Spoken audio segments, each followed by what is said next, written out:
I'm not going to lie, I was a tad bit nervous when the kids were coming up. but anyway, because if you're not aware, we've been going through a series on the book of Song of Songs. And today, we actually come to the conclusion of our series on the Song of Songs. And some of you might be saying, finally, enough of this scandalous debauchery, right? I can't look at fruit trees the same way again.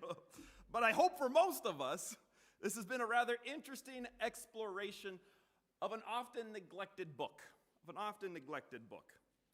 Now, previously, thus far as we've been going through this book of Song of Songs, we've been following the story of this lady that we call the Shulamite woman, right? We don't know her name, but this is the region she comes from in Israel. And she has been stolen from her husband and has been unwillingly placed into Solomon's harem. And through Solomon's luxury and wealth and good looks, he's hoping to awaken the love of the Shulamite woman at the wrong time with the wrong person for his own desires. But the woman has remained unmoved in spite of Solomon's advances.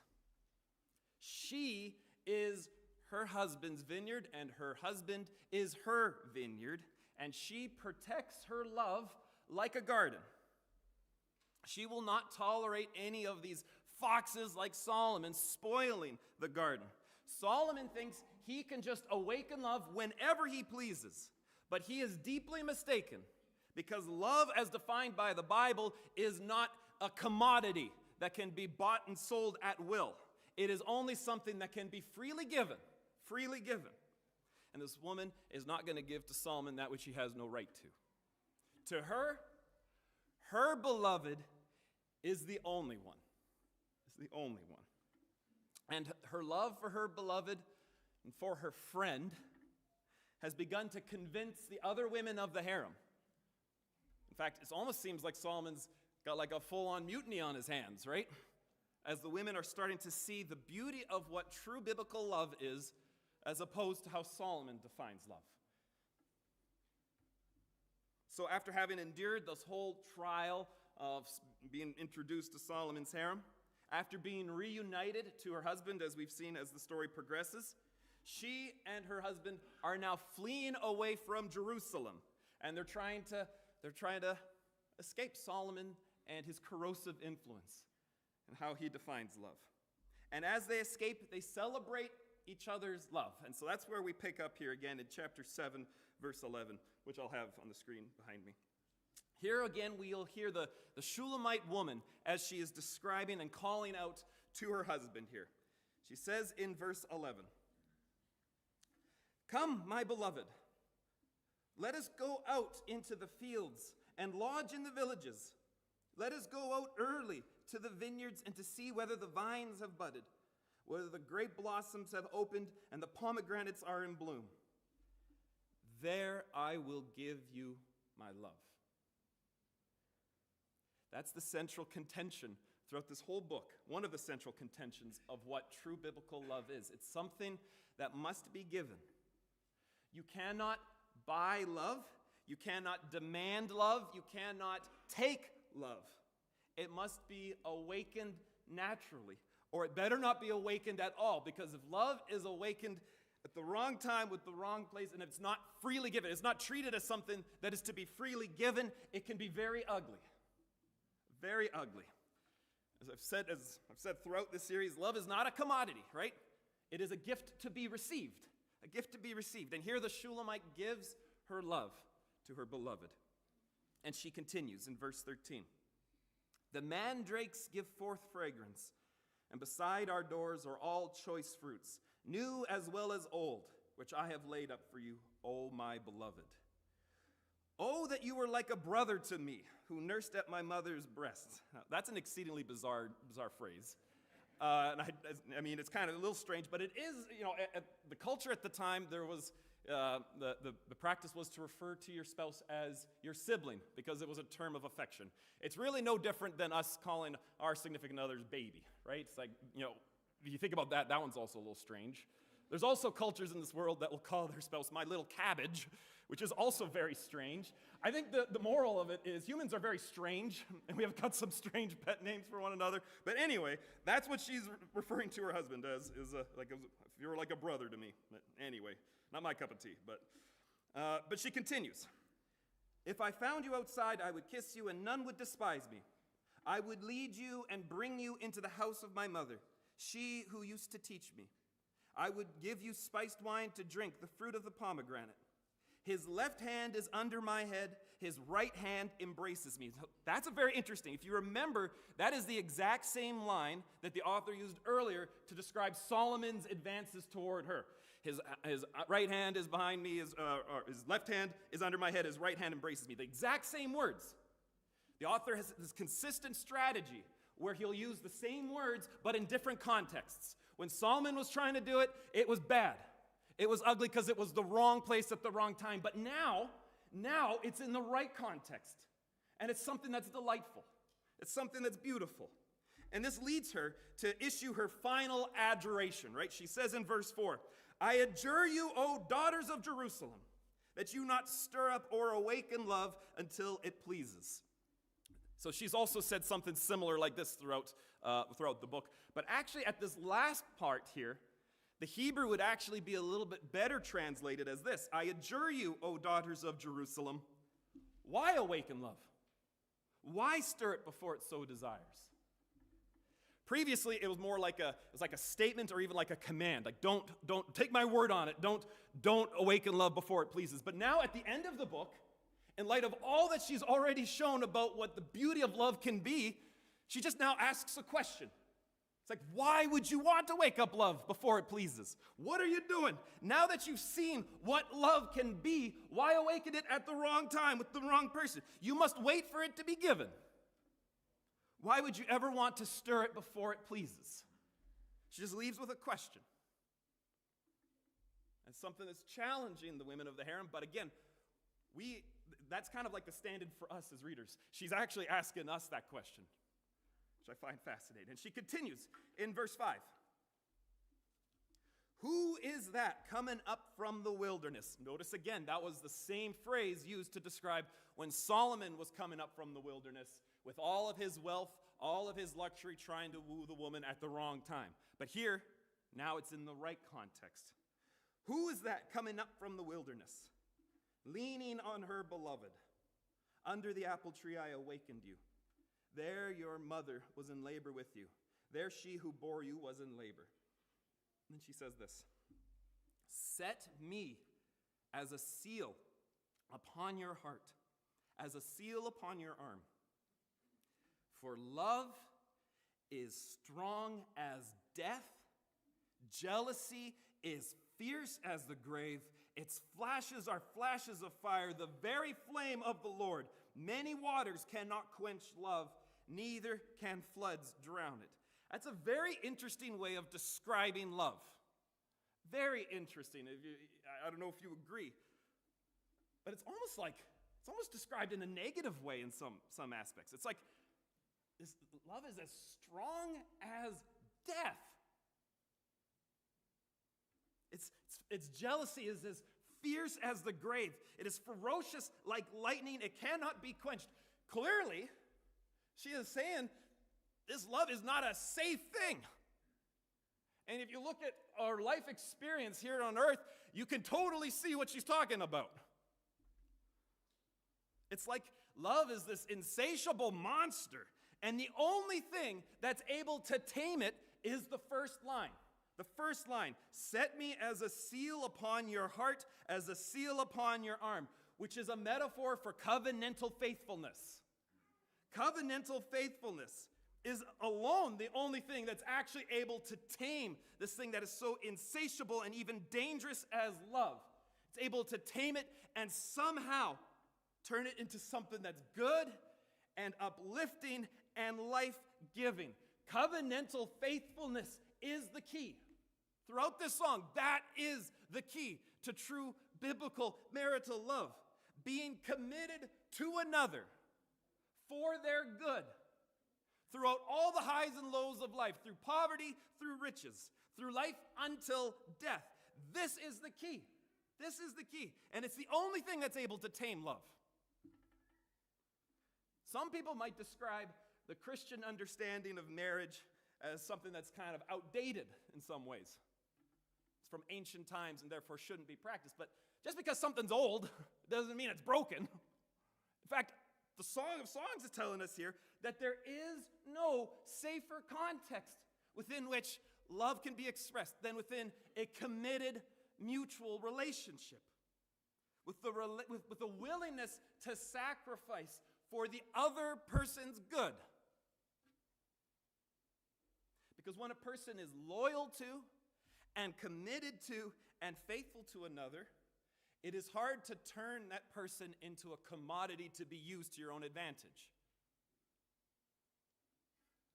And it's this understanding that makes sense of this next line in verse 7. It says, if a man offered for love all the wealth of his house, he would be utterly despised. If a person thinks that they can purchase love, they're already approaching it clearly as a commodity for themselves. Focused on their own desires and not on a covenantal commitment to another.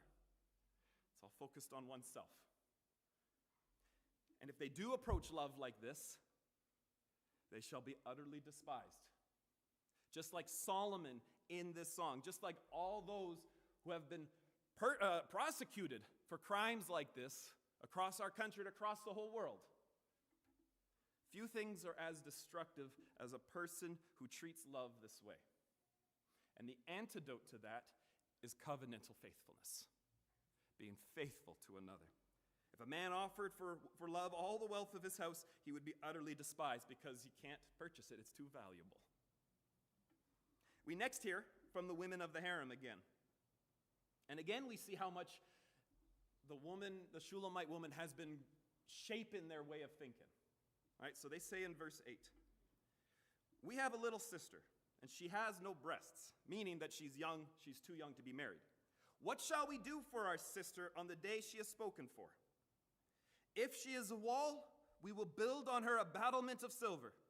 But if she is a door, we will enclose her with boards of cedar. This is very interesting, because at the start of the song, right, the women of the harem were doing their best to awaken love at the wrong place at the wrong time, serving Solomon's agenda in trying to get the Shulamite woman to share her love with someone who had no right to it. But now, clearly, they have changed their perspective. And as they contemplate their younger contemporaries, who are not old enough to get married, they've changed their perspective entirely. Rather than trying to awaken love at the wrong place, at the wrong time, with the wrong person, now they seek to protect against such an action. To protect against such an action. If their younger contemporary acts like a wall to the foxes around her, then they are going to aid that person in building further defenses for her.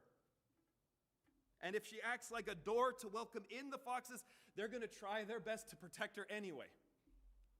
Because biblical love is precious, and the damage caused by foxes can cause real pain. Real pain. The focus has gone away for these women of the harem, away from awakening love whenever Solomon pleases, to doing now all in their power to protect the love of another from being spoiled by someone like Solomon. The transition is really clear. And the author is kind of wanting us to embrace that same perspective. And the Shulamite, she responds in verse 10. I was a wall, and my breasts were like towers. Then I was like in his eyes as one who finds peace. Meaning that even though she's grown up, she's not a little child anymore, she's grown up. But even though she's grown up, she still needs to act as a wall. She still needs to. She still needs to protect her love from the foxes that exist. And as a result, she has become like a bringer of peace to the love she has with her beloved. It's something that's really challenging there. And then all of this talk about protecting love, of not treating it as a commodity to be taken, but as a gift to be given, all of this will lead into perhaps one of the most shocking lines in the entire song.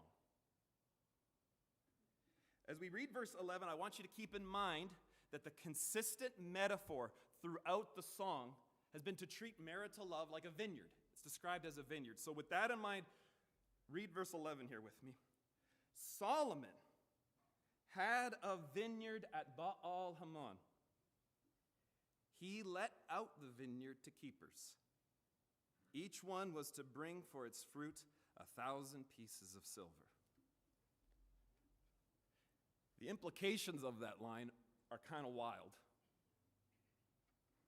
In a single line here, Solomon's whole approach to love is on display for us here.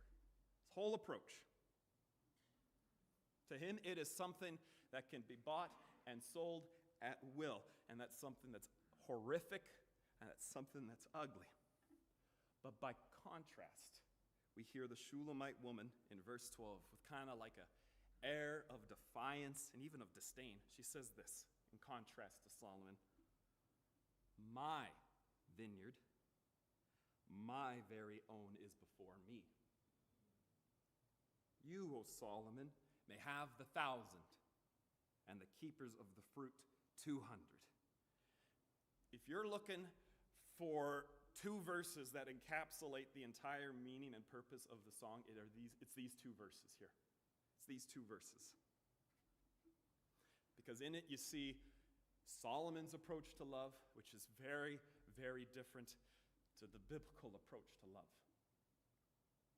It's like the woman is saying here, Solomon, you can do whatever you want.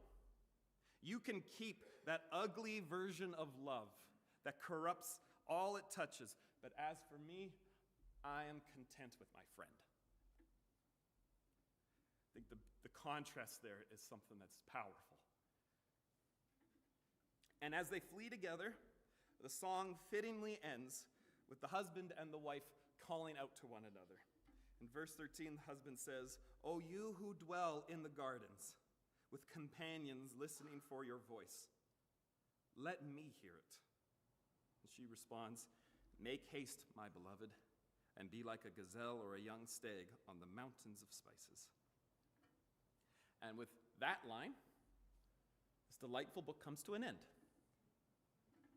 Kind of leaves you a little bit, not really on a cliffhanger a little bit, but it has kind of satisfied the story that is clear throughout this book, contrasting Solomon's way of love to the true biblical understanding of love as seen in the Shulamite woman here.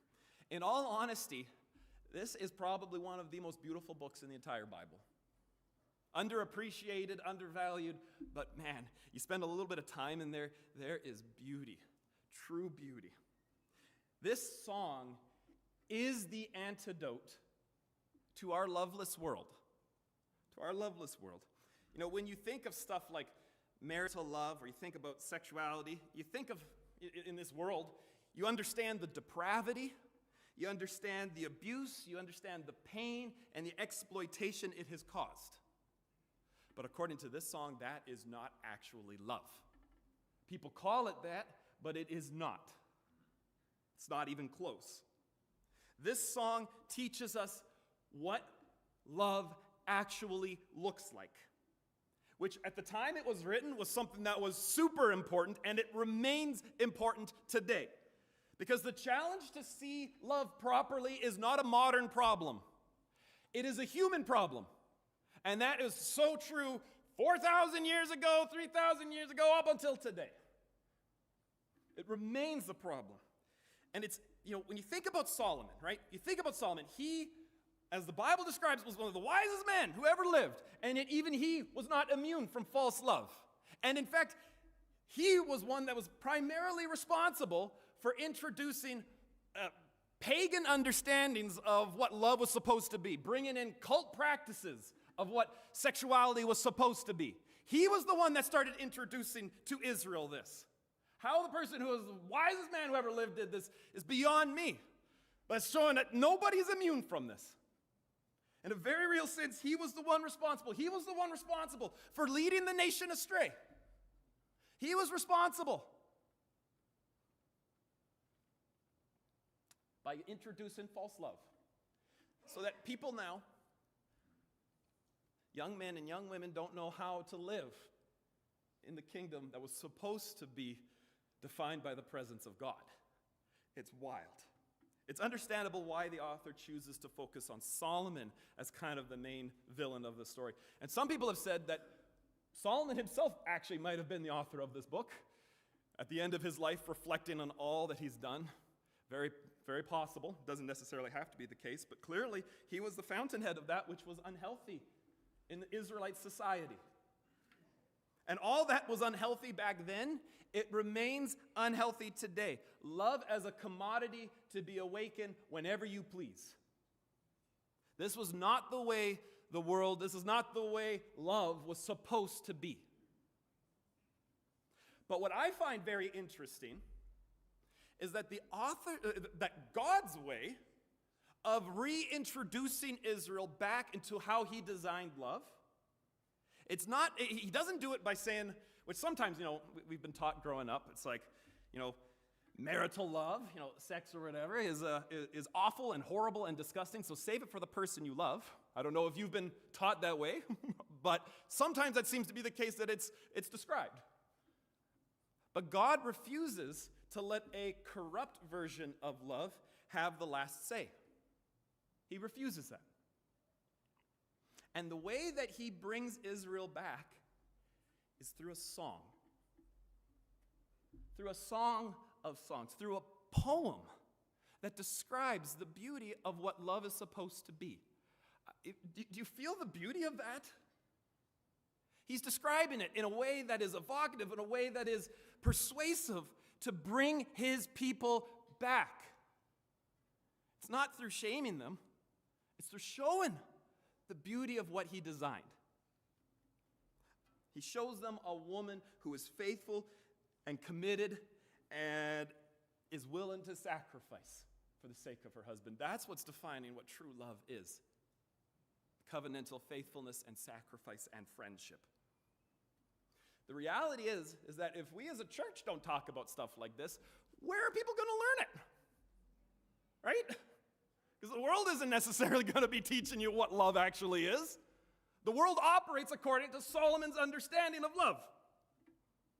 If we do not embrace the understanding of love as seen by the Shulamite woman in our own lives, how are we going to convince a world that languishes under a false and a brutal understanding of what love is? We need to embody it ourselves. The author wants us to shift our understanding like the women of the harem. That's what the author wants us to do. From promoting false love in our lives and in the lives of others to then protecting the love of others. To care enough about our younger contemporaries to preserve them from that beast that seeks to harm so greatly. Because love awakened at the wrong time, it can cause great pain. For as the Shulamite woman describes, love is as strong as death. As fierce as the grave, and to quench it after it's been awakened is no easy matter. And so we must aspire to preserve the sanctity and the specialness of love. But if this song is any indication, the way we protect others, the way we save the love of our younger contemporaries, is by showing the beauty of biblical love in our lives, in contrast to the loveless ways of Solomon. It's about showing, not just telling. Now, I think that's a vision of love that we can aspire to. Right? Clearly, this song is aptly called the Song of Songs. Now, the question that's been asked as we've been going through this series is something like, is the Song of Songs only for married people? Well, I sure hope not, because I've been reading this book. and it is not the case for multiple reasons. And for one thing, the reality is those who are single, we still have the responsibility of protecting the marital love of others. I mean, you've got a shotgun for a reason, a metaphorical shotgun, and you better be using that. We all have that responsibility. It's a community effort to maintain the sanctity of everyone's vineyard. And so, in that sense, clearly this is true for everybody. Everyone has that responsibility, married or single. But also, I feel like it takes a long time to unlearn how the world has taught us that love is. It takes us a long time. And perhaps now is a good time to train all of our hearts so that we might embrace what God actually defines love to be. So that if, when God wills, a person who's single gets married or not, it'll be a good thing. Because they'll enter into that marriage without that false expectations, without the false premises of what they think love is. So often people enter into a marriage thinking that this other person is going to complete them. But fact check there, false. Your other person is not, no other human is actually able to complete you. It's impossible. A human can't do that. And that's not what marriage is about. Marriage is not about fulfilling your own desires, doing whatever you think is right, focused on your identity or on your preferences. No, covenantal faithfulness and sacrifice and friendship are what's supposed to be expected. But here's the thing, this is where the rubber really meets the road here. We as humans place a great deal of value and in fulfillment in trying to find a significant other. And so the temptation will always be to treat that other person as God. Because anyone you're thinking is going to fulfill and complete you, other than God, that's idolatry. And a human can't bear that. They can't. Only God is actually able to satisfy your soul. Only God is actually able to complete you. It is impossible for a human to do that. And that's not why God gave us marriage, to complete us. No, God gave us marriage so that we could have the clearest example of what it means to be saved in Jesus. This is remember what Apostle Paul says in Ephesians chapter 5. He says this, "Therefore, a man shall leave his father and mother and hold fast to his wife, and the two shall become one flesh." And he's quoting the book of Genesis there. But then he adds this, "This mystery is profound, and I am saying that it is referring to Christ and the church." Marriage is the closest symbol we have as humans for what it means for us to be saved. Because what happens in a marriage, the two becoming one, is exactly what happens as a Christian with you and Jesus. The two become one. His death and his resurrection becomes yours. The Song of Songs gives us an accurate picture of what marital love is supposed to be. But marital love in and of itself actually shows you, it's the perfect picture, well, the closest picture we've got for how God saves us. So marriage is good. It is very good. But it is not the ultimate good. The ultimate good is Jesus Christ and being united to him. Being united to him. And so whether you are married, whether you are single, whether you are divorced, whether you are widowed, there is no other way you're living other than to point to Jesus' union in your life. There is a hole missing in your soul. There is a hole. And no other human can satisfy it. And you might feel like in loneliness, you might feel the pain, and you might feel like, man, someone else would be able to satisfy that. But no. No human can. That pain, that longing, that incompleteness is meant to drive you to the only person who's actually able to satisfy that. And so we have here a song that celebrates marriage, and it tells us that it is about covenantal faithfulness, it is about sacrifice, it is about friendship, so that those who are married might live into that image and point the world to say, like, as I am living my marriage, so this is what I'm living with Christ. That's the connection. I want my marriage to picture to the world the beauty of God's love. A love that is covenantally faithful, a love that is sacrificial, a love that is defined by friendship, and a love that cannot be purchased but can only be given. And those of us who are single or widowed or divorced or anything else as long as we are single, we are living as a testimony to the world that true satisfaction is found in union with Jesus. In a very interesting way, whether we're married or single, we're actually saying the same thing. We're saying our union, our satisfaction is found in Jesus. As Christians, we live in the midst of two different ages, right? We live in the age that is, and we live in the age that is to come. And Paul says we're living in the last days, the intersection between these two ages. And so if someone chooses to get married, what they're saying is they're living into the original goodness of creation, and they want their lives to be a living metaphor for what it means to have salvation in Jesus. And those who are single, we are living as a prophetic witness to the age that is to come, where nobody is going to be married or given in marriage because we're going to find our union fully and completely and with full satisfaction in Jesus. God is the definition of love. He is the one that shows us what love truly is. And his love, like true marital love, is not something that can be bought.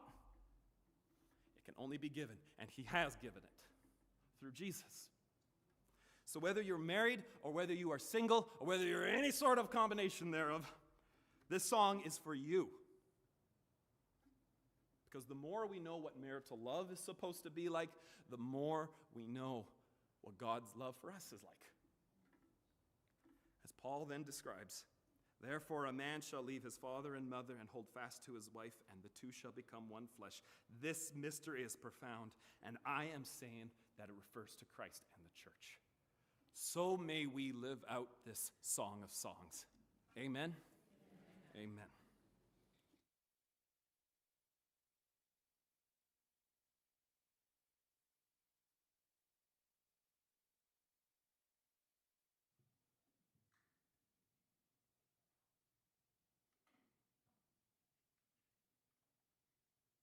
Shall we stand together and sing together?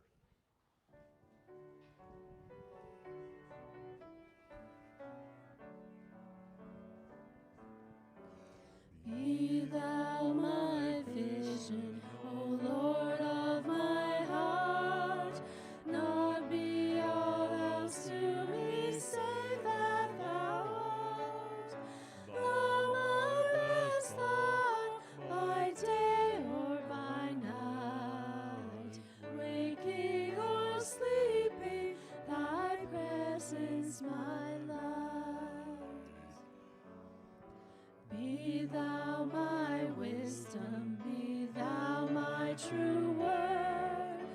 I ever with thee, and thou with me, Lord. Thou my great Father, and I thy true Son. Thou in me dwelling, and I with thee one. Be thou my shield and my sword for the fight. Be thou my dignity, be thou my might. Thou my soul's shelter, and thou my high tower. Raise thou me heavenward, O power of my power. Riches I heed not, nor man's empty praise. Thou my inheritance, now and always. Thou and thou only, be first in my heart. High King of heaven, thy treasure thou art. High King of heaven, my victory won. May I reach heaven's joys, O bright heaven's sun. Heart of my own heart, whatever befall, still be my vision, O ruler of all.